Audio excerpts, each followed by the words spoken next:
Hello, good day everyone, and welcome back. This is the Maritime Aviator Vlog Journal session 122, and this is Snail speaking, the furry archivist is speaking. So, as usual, before I begin my blog, I will be making my blog entries using the Tagalog language as form of security so that, you know, this communication would be just to be only Filipino to Filipino. So I don't plan that this details that I'll be putting onto my journal would be shown in an international, audience. But in any case, if you are, we were able to. Sorry, I am currently having a mouth sore right now, so I have difficulty speaking. But in any case, so if your native tongue isn't Filipino, then please skip this video because I will be making my entries on the Tagalog language. So where do I begin? Now, okay, sa ngayon, nasa Denmark na ngayon yung barko, medyo nakaangkorahe siya. Probably ang status ng barko ngayon is mag-aangkorahe siya for almost 2 weeks, which is good on my way. Kasi hindi dahil sa makakapagpahinga or makakapagpahinga or mababawasan ang trabaho. In fact, kaya ako gusto ko ng nakaangkorahe is because bawas ng time sa aking kontrata. So 2 weeks din yun. So kalahating buwan din na mababawas na burden sa kontrata ko. Out of sa remaining 4 months ko na natitira dito sa barko. And yun din, ang sabi sa latest news, baka by 25th maglo-loading ito sa Goliath Oil Fields, probably northern ng north area siya ng Norway, probably nasa Arctic Circle na yun. So I don't know, rumors pa lang naman anyway. So it's still yet to be confirmed, pero still end of the month yun. So okay lang sa akin kasi syempre end of the month na yon. There's not much na yun kasi magbabago pag end of the month na yon, sa halip na 4 na buwan na lang ang poproblemahin ko, 3 buwan na lang. Now also this day marks yung aking ika 2 months dito sa barkong ito, and I don't know, kalahin mo tumagal ako ng 2 months dito given na pangit yung sitwasyon ko dito sa barko na kinasasakyan ko ngayon. I mean, as I've already stated that sa sa mga previous blog journal entries ko na pangit yung patakaran nitong barko na to, at yung mga kasama ko dito sa barko sadyang mga pangit din ang ugali. So yun lang. So ano bang masasabi ko? Madami ako nakalagay dito sa dapat kong sabihin kaso to be honest, hindi ko alam kung saan ko isa-isahin to. But anyway, magsimula muna ako doon sa second month ko na on board this ship. So akalain mo, yun nga, tumagal ako ng 2 months na isipin mo ang pinirmahan kong kontrata is OS, nagawa ko yung trabaho ng trabahong AV ng sapilitan. And yun nga, kalahin mo nagawa ko na siya ng 2 months. Pero still, kahit sabihin natin ganun na sitwasyon ko, I still find it na unfair na nandito ako kasi parang lugi ako. Like I said, ang pinirmahan kong kontrata is OS, hindi AB. And up to now, kahit 2 months na ang lumipas, hindi pa rin nawawala sa isip ko na I feel cheated dito sa kontratang ito, na parang dinaya ako.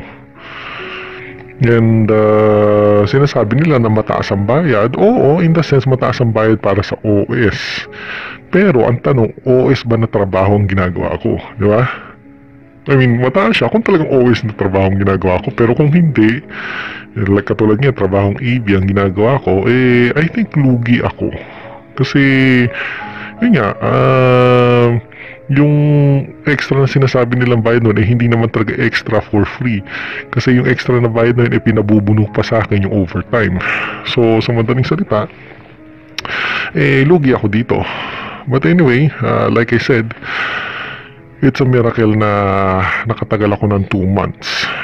sa pangit na sistema nila. So ngayon, I guess 4 na buwan na lang ang natitira, and then konting tiyaga ko na lang, and then probably matatapos ko na tong kontrata na to, and hindi na ako babalik dito ever again.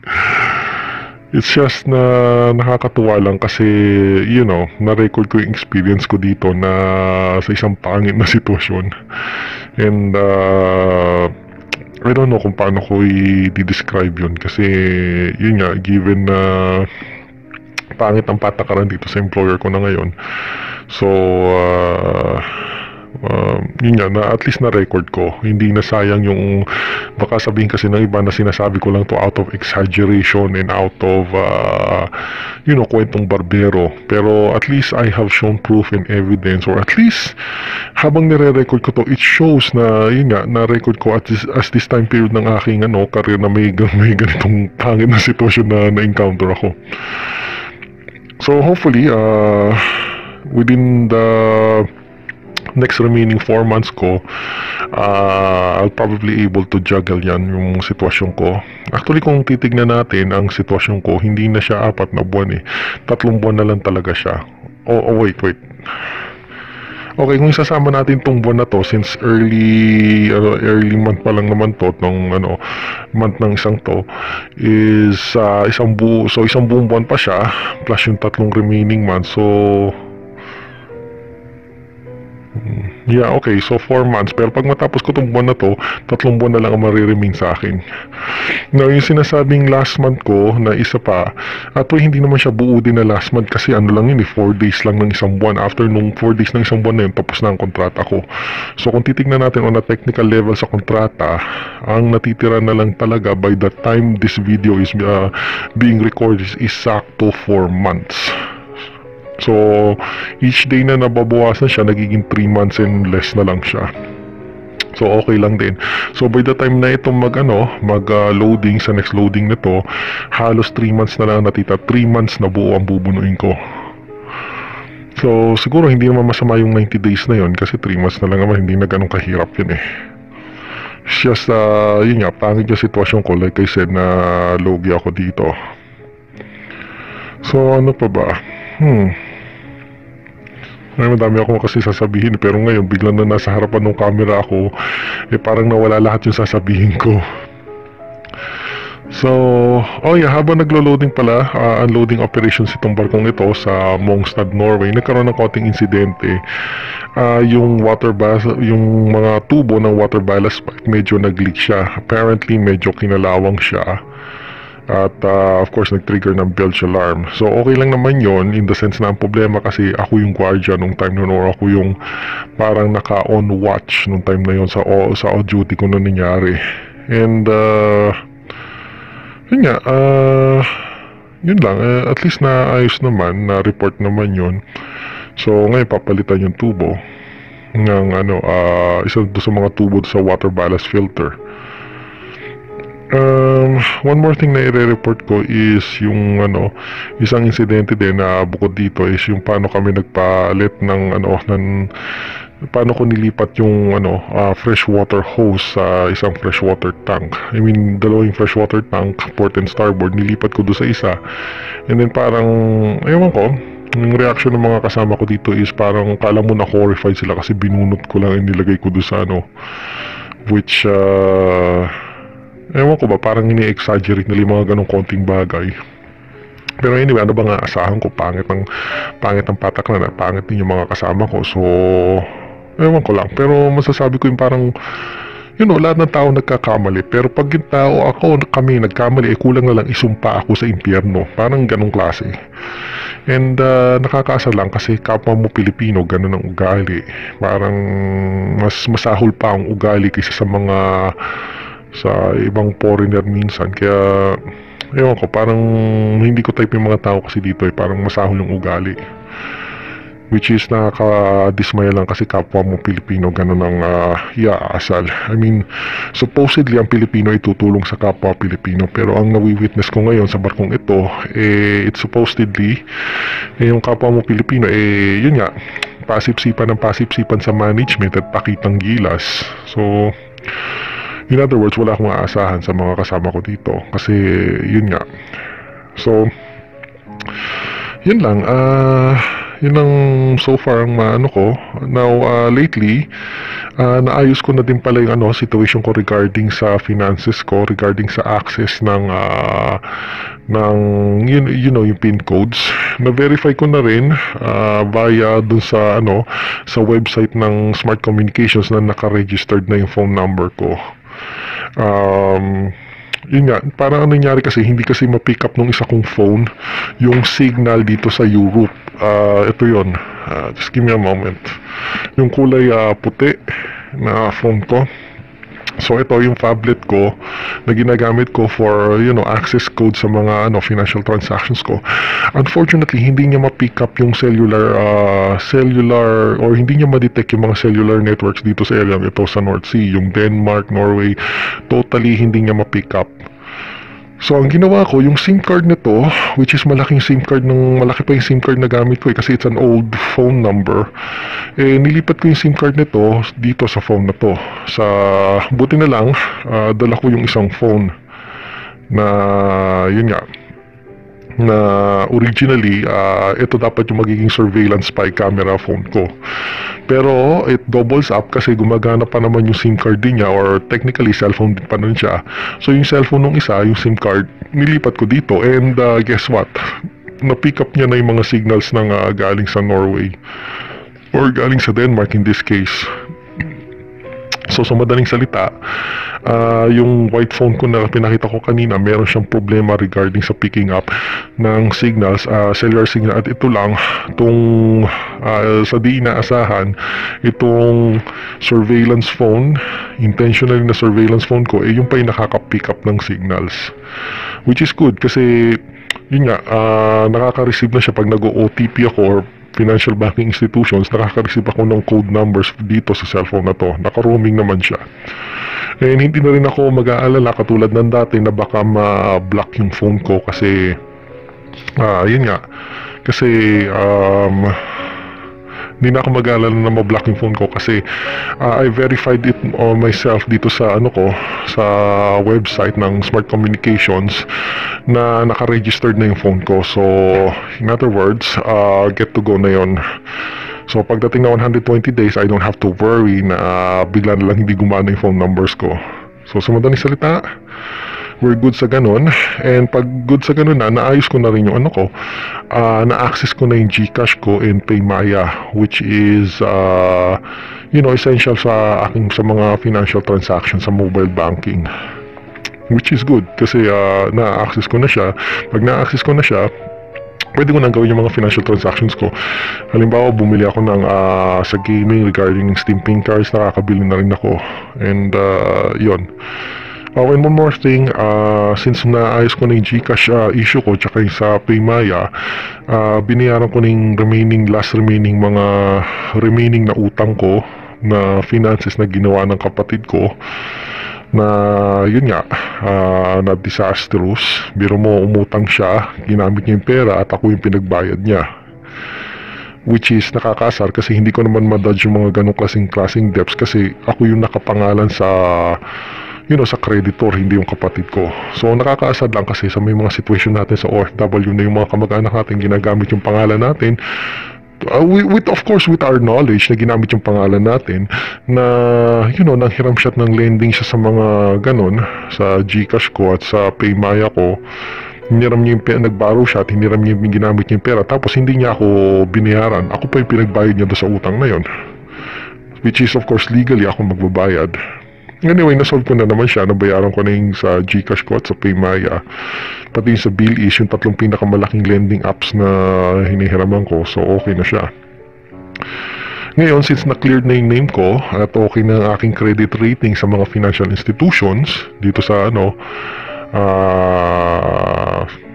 sa Pilipinas, I guess hindi ko ipapalam sa kapatid ko na operational na uli at naayos ko na uli yun. Kasi baka, maging financially abusive siya at gawin niya uli yun. So, in order to prevent a financial or abusive behavior ng kapatid ko, hindi ko sasabihin sa kanya na naayos ko na siya. I know it may sound na madamot or malihim, pero kung titignan mo yung sakit ng ulo na ginawa niya sa akin, na pinagbayad niya ako ng 30,000 pesos, biro mo 30,000 pesos ginanon ko lang, or ginanon niya lang, hindi niya binayaran, at ako ang pinagbayad niya. Now, kahit na sino na individual sa Pilipinas, kung pinagbayad ka ng 30,000 pesos sa may utang na hindi ko naman talaga ginawa, or hindi naman ako ang nakinabang o nag-utang direkta, parang unfair naman yun.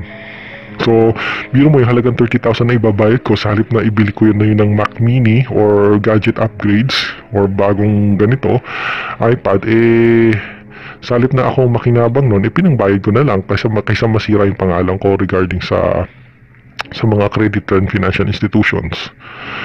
And yun nga, hindi mo pwedeng, kung may utang ka dito sa Pilipinas, one tip, kung may utang ka dito sa Pilipinas sa mga ganyan, mga lending apps, at hindi mo binayaran, may tinatawag na blacklisting na yun yung bad credit points. Ibig sabihin, pag blacklisting, kung yung sister company noon o yung any other financial institution na nagpapahiram ng pera para silang networking, pag nakalagay yung pangalan mo doon sa list mo doon, as blacklisted doon sa network na yon, definitely hindi ka na makakahiram kahit financial institutions, may either sa bangko or sa mga lending companies. Definitely from the word itself, hindi ka makakahiram.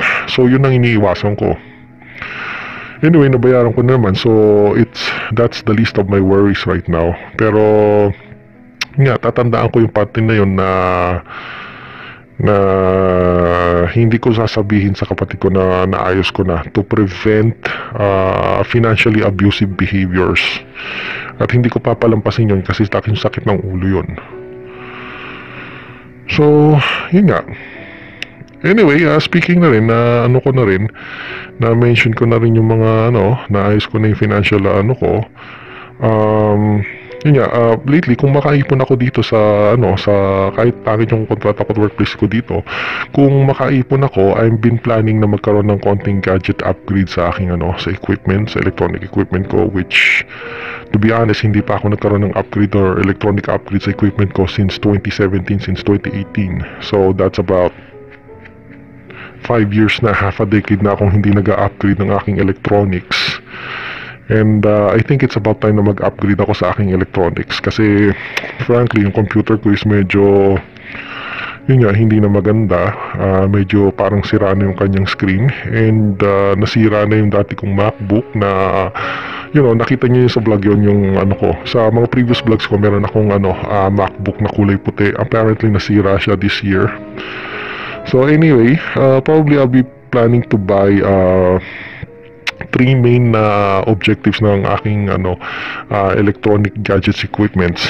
One, either bumili ako ng Mac Mini na computer, which is Macintosh yun, mas mura, Mac Mini, or mag-upgrade ako ng iPad. Pangalawa, para sa professional ginagamit ko for professional use. Halimbawa, katulad ngayon, ginagamit ko for note-taking, pag-access ko sa mga bank accounts. Ito madalas ang ginagamit ko sa mga codes, anything, even email sa work, ito ang gamit ko.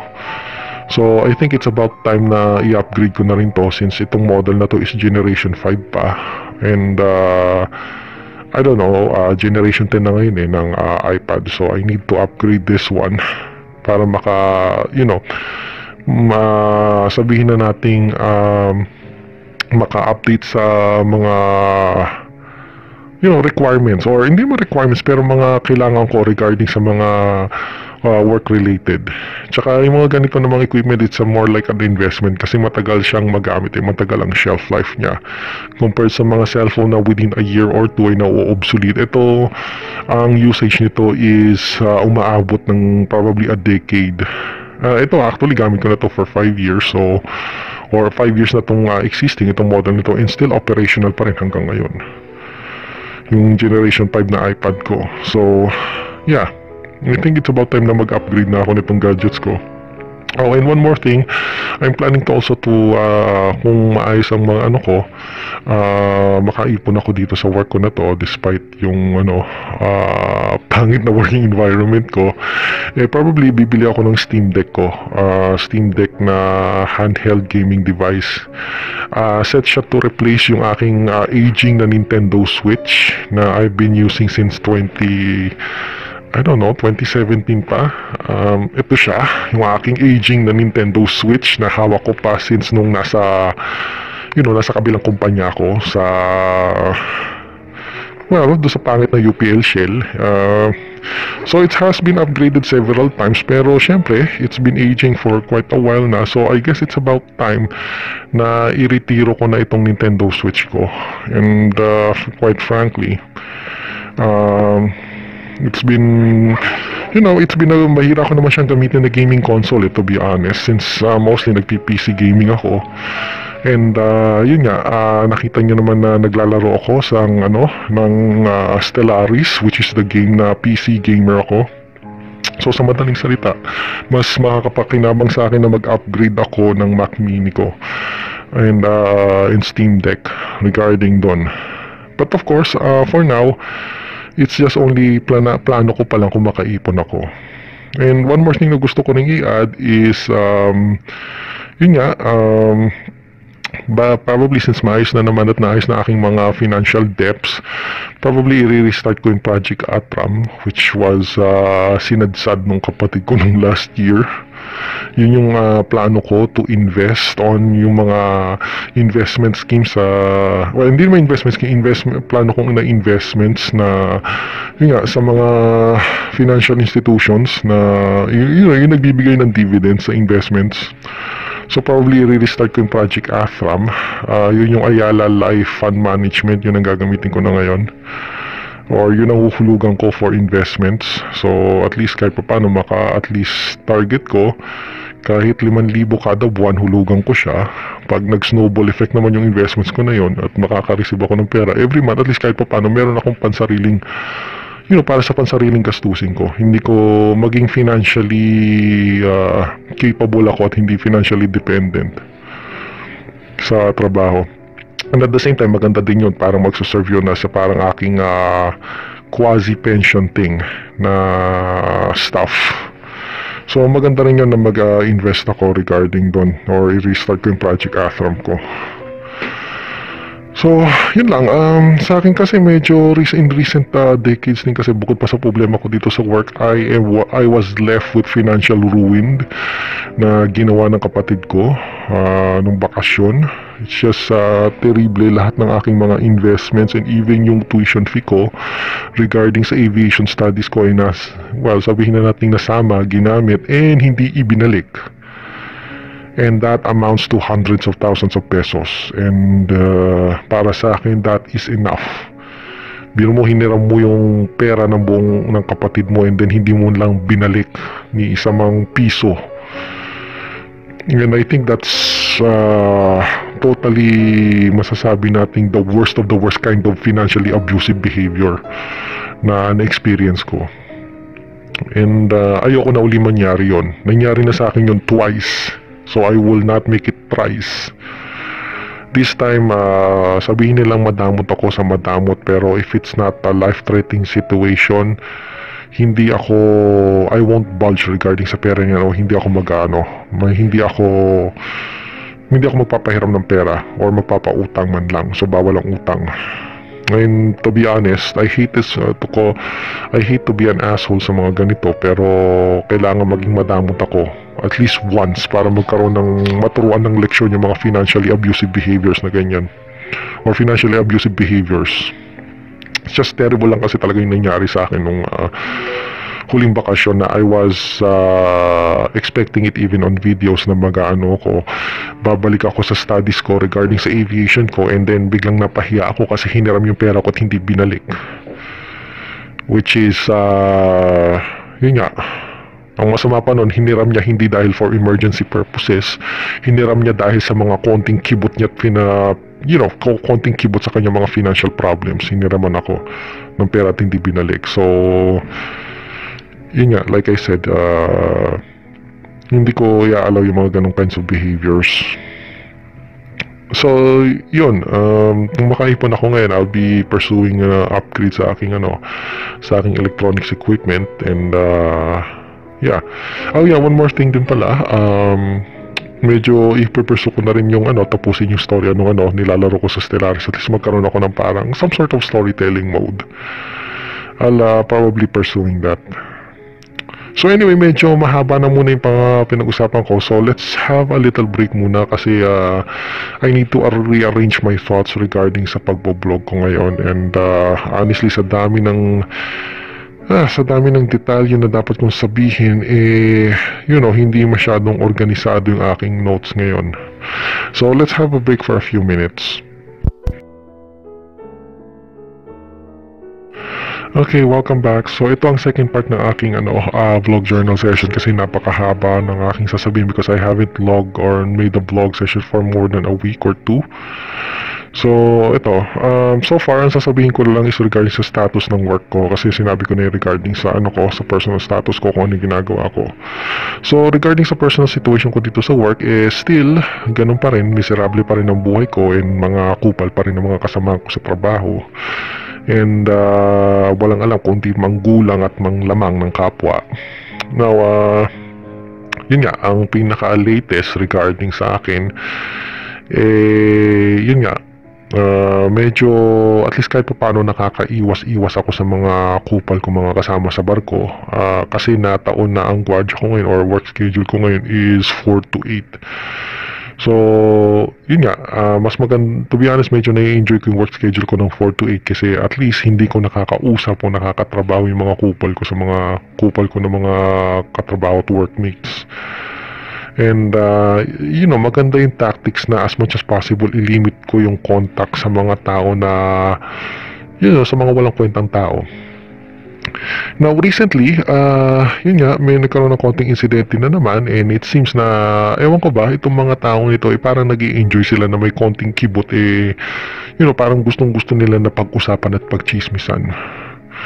Now, ito naman is regarding sa aking cleaning area. Apparently, yun nga, apparently hindi ko nililinis yung gym lately and yun nga, parang nireklamo na hindi ko nga daw nililinis.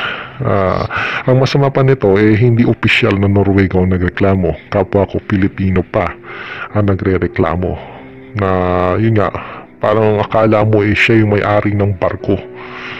Well, to be honest, siya lang naman din kasi ang gumagamit ng gym room dito sa barko. So syempre parang gusto niya malinis at walang alikabok ang kanyang gym. Parang masyado siyang sabihin natin, kala mo siya ang may-ari. At yun nga, mahilig pa siya ng mga sumbong-sumbong na patalikod. So ayun, sinumbong na naman ako sa aking foreman regarding sa ganun. So yun nga, nakakaasar lang yung mga ganong klaseng tao, mga backfighters. Sumbong-sumbong siya na hindi ko nilinis. It's not of his business at hindi niya problema niya na yun. Hindi niya problema yun kung hindi ko nililinis kasi cleaning area ko yun. Kung cleaning area ko yun, ako ang mananagot. Ngayon, nagtatanong ako, bakit siya concerned? Kasi kaya siya concerned kasi ginagamit niya yung gym. And to be honest, naano lang ako kasi parang feeling niya siya ang may-ari ng gym. And ewan ko, simula noon, alam ko lang naman na siya yun siya yung yung pumpman lang naman palagay ko.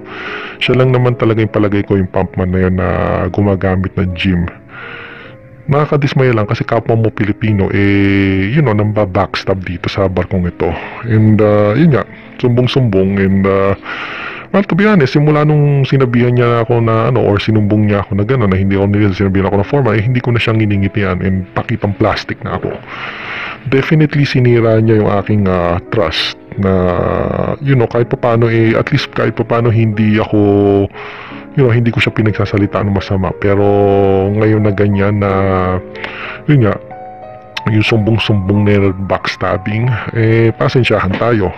And ayoko sa lahat ng mga tao yung mga traidor at kupal, which is nakakaasar lang dito sa barkong ito kasi mas namumblema pa ako sa mga kapwa ko Pilipino kaysa sa mga opisyal dito sa barko na to.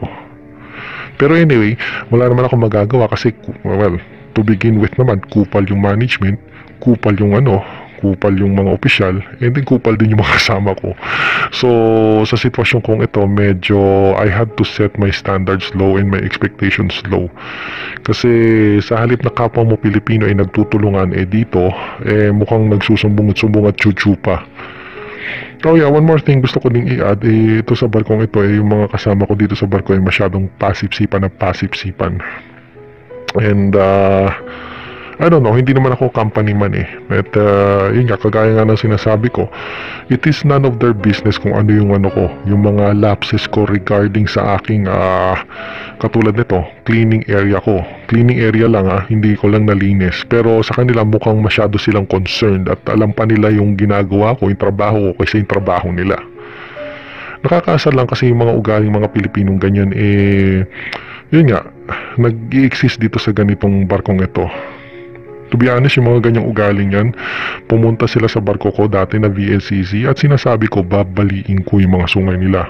Or pili sila aling doon sa mga dati kong crew members sa PLCC, sa VLCC na barko ang babali sa sungay nila. But anyway, like I said, teritoryo nila to, shuttle tanker nila to at feeling nila sila ang may-ari.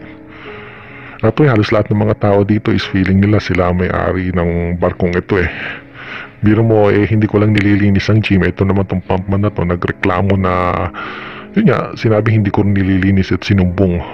So syempre yung aking foreman naman pinaalahanan ako at yung sip-sip na foreman naman or sip-sip na maestro amo namin dito syempre medyo sinabon ako regarding sa ganun na kailangan ko daw laging nililinis kasi part na aking cleaning duties yun. Well, be as it may, yes, pero ewan ko, yung mga tao mga sip-sip na yun, I hope magka-cancer sana sila sa lalamunan nila. But anyway, like I said, katulad nga ng sinasabi ko, 4 months na lang ako dito and or actually 3 months na nga lang kasi bawas na yung by the time of this recording is binabawasan ko na yung 4th month. And 2 months na yung nabuno ko. So, hindi ko na ito magiging problema within the next 3 or 4 and a half months, whatever. And wala lang, gusto ko lang i-record na may mga ganitong tao na klase sa barko. And nakakadismaya lang kasi inaasahan mo na at least kapwa Pilipino tutulong sa kapwa Pilipino ganyan pa ang ugali. Then take note, konsiderahin mo to, mixed crew pa tong barko na to, tong shuttle tanker na to, hindi ito full crew.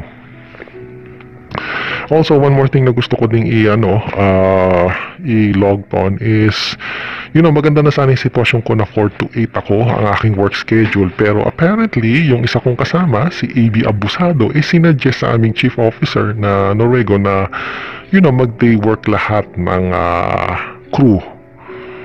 Ewan ko kung anong sumaglit sa kanya, pero sigurado ko kaya niya siguro sinaglit yun gusto niya makapanggulang at makapanglamang. Now, hindi ko alam kung ano ang intention niya or idea niya paano siya manlalamang dito, pero yun ang pinaka-gist ng sitwasyon. Now, sa akin, on my part, as much as possible, ayokong makita si AB Magulang at si AB Abusado na, liligid-ligid sa paligid ko at na lalo kong nai-stress sa trabaho sa halip na maayos kong magawa yung trabaho ko, nabubuisit pa ako hanggang ngayon. And, yun nga, ngayon baliwala yung aking pagiging 4 to 8 na gwardiya lang or papasok na ako ng 4 to 8 kasi since day work ako, makikita ko yung pagmumukha nila at gagawa din ako ng trabaho na parehas ng oras nila, which is sakit siya ng ulo. And kahit sino naman ilagay sa sitwasyon ko, syempre kahit sino ayaw nilang makasama sa trabaho nila yung sakit ng ulo na yung cause ng sakit ng ulo nila. Well, anyway, ang good news naman is 2 weeks lang naman ito until makarating sa Goliath. Pero ang problema, by the time na makarating na ito sa Goliath or by the time na mag-loading ito ng cargo sa Goliath, ang aking work shift schedules hindi na 4 to 8. It will be 8 to 12 na. And may expose na ako ng dahan-dahan sa mga kinaayawan kong tao sa barko. I mean, to be honest, maganda ang 4 to 8 schedule para sa akin kasi una, hindi ako nag-i-interact sa mga sip-sip ng mga crew members ko. Hindi ako nag-i-interact dun sa mga hudas ng mga pumpman, kay AB Abusado at AB Magulang. And yun lang. Well, to be honest, isa lang naman ang AB na medyo kasundo ko dito, si AB Old Timer, kasi medyo at least kahit pa paano nakakaintindi na sitwasyon ko and believe it or not, nakakachika-chika ko or at least nakakakwentuhan ko. Kumpara mo doon sa mga ibang crew members dito sa barko, na kapwa ko Pilipino, ayoko silang makausap kahit simple chat-chat lang sa kape. Nakakaano lang kasi kung titignan mo well anyways, iniisip nila na tahimik lang ako at walang imik, pero ang totoo hindi ako tahimik o walang imik. Ayoko lang sila talagang kausap at ayoko mag-aksaya ng effort at energy ko na kausapin ang mga walang kwentang tao sa barko. And hindi ako pilit na kausapin sila. Kung kakausapin ko man sila, yun nga, dahil lang sa work-related issues, pero hindi ako makikipag-chikang, uy, Mari, kamusta ka, or anything. No. As much as possible, I am limiting my conversations. And yun nga, nakikipag-usap lang ako sa kanila because kailangan and I have to. Pero under normal circumstances, yung mga pasip-sipan dito sa barko na to, yung mga sip-sip ko ng mga crew members, ayoko silang kausap. Kasi, alam mo na, mataas ang tingin sa sarili at kala nila napakagaling nila. Well, kung magaling sila, edi so be it, saksak nila sa baga nila itong shuttle tanker na to. And kung tama ang tanda ko, sa tagal nila dito sa halos dito na sila, half ng career nila nandito sila. Honestly, kung ganito kapangit ang sistema, come to think of which, napaisip din ako, parang walang tumatagal dito na bago dito sa principal na ito.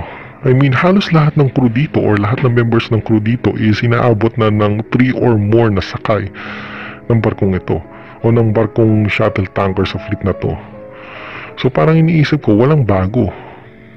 But anyway, hindi naman ako masusupresa kasi pangit ang patakaran at pangit din ang suppress.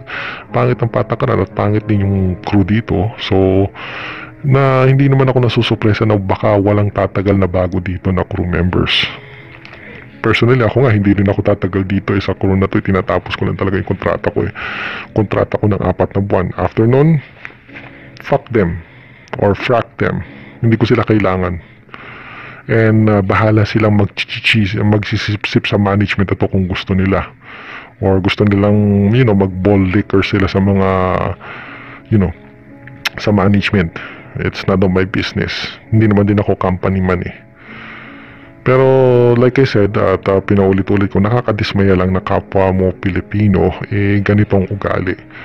It's just sabihin na nating low class na pag-uugali. Anyway, yun lang siguro masasabi ko. Lately, medyo parang shinif ng kasi yung si AB Abusado, sinuggest niya sa aming chief officer ngayon na magde-day work kami. And hindi ko alam kung anong method niya na pinalalabas niya kung paano siya makapanggulang dito sa part na day work. Pero kilala ko yung mga taong ito sa loob ng 2 buwan or in a short time. Gagawin nila ang lahat makapanggulang at makapanglamang lang ng kapwa or makapangdaya. So, ewan ko. To be honest, medyo short-lived ang pagiging enjoyed ko ng 4 to 8 work schedule dahil dyan. Oh, and one more thing nga pala, since day work kami, hindi pala talaga exactly day work dito. Day work siya in the sense na kailangan ko pang gumising ng 4 to 8, parang gwardiya pa ako noon. So, bali wala din pala yung day work na sinasabi nila, pinagmamayabang nila. So, lugi pa rin ako. Unfortunately, parang day work ka in the sense na 4 to 8 gwardiya ako. At unofficially, nasa loob ako ng kabina. Or officially, nasa loob ako ng kabina. Pero unofficially, may ginagawa ako. Like, naglilinis ng aking cleaning area. Tapos yung regular na day work dito, typically sa isang barko, ang regular work days is 8 to 5. 8 in the morning and 5 p.m. Pero since yun dito, masyadong pasikat yung yung maestro amo namin at pasikat yung mga kasama kong mga crew members dito, ang regular work days dito, get this, 8 to 8. So, ibig sabihin, 12 hours siya na nagtatrabaho ka. Hanggang hindi lumulubog ang araw, unfortunately, since medyo masyadong pasikat at pasipsip ang aking mga crew members dito, ang kanilang regular day work is 8 to 8. So isipin mo, ganito, 4 to 8, 4 hours na yon. 4 to 8 unofficially, nasa work ako nun, naglilinis. Plus another 12 hours na regular work, that is so, 13, 14, 15. So, halos overall sa isang buong araw, 16 hours ako nagtatrabaho. Of course, syempre, ang paid lang doon is yung 8 to 8 o yung 12 hours. Pero yung 4 hours na yun, tiwa yun. Hindi nila binabayaran.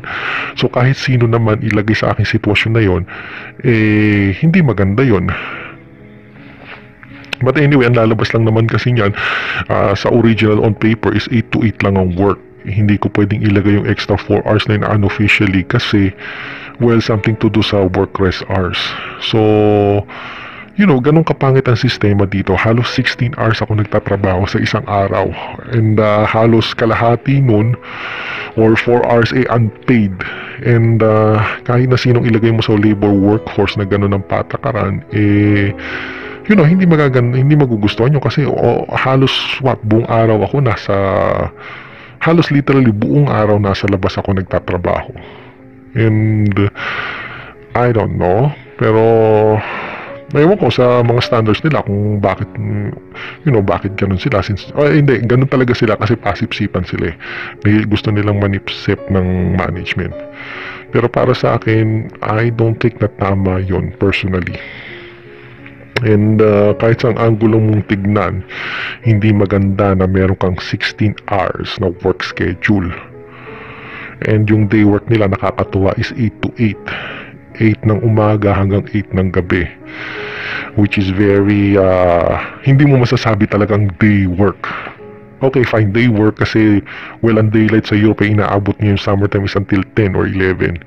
Pero still, kahit sinong Pilipino yan na hindi dito at hindi sip-sip dito, iisipin talaga na hindi maganda yung schedule na yan.